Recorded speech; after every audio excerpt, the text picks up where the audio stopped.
The modern thing is, well, you see some of the recent graves, they're burying the Momo people now living in the village as well. This is where the Battle of Bodor took place? Oh no, where we were kind of... So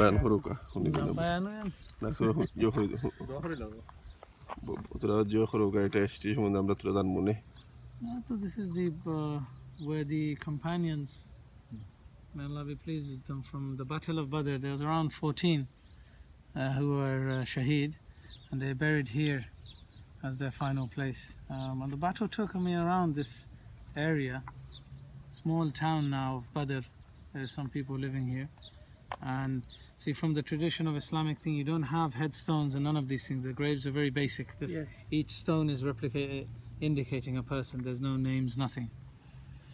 Or even the modern people the current people who are living in the village, they get buried. You can see some graves are being dug.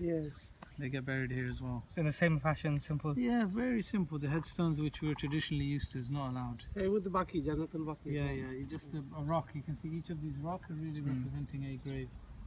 So the list we saw earlier, the 14 or so Sahaba, they're buried here. They were the early converts. They are the ones who first became Muslim, you know, because that was the first crew of the 330 odd.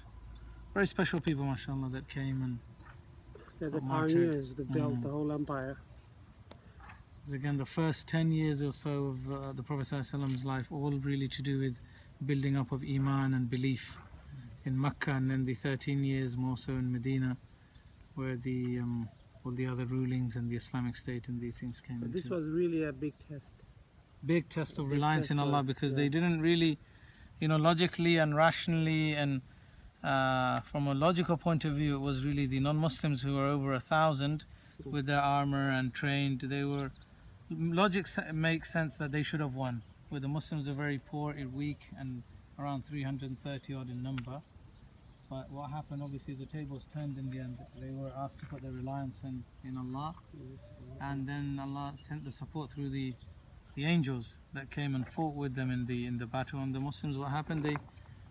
They won, you know. But from a logical point of view, it was almost impossible for them to win, which irrationally. But because Allah is the one who gives victory, it's not the armor, and it's not the number of people, which it's not really.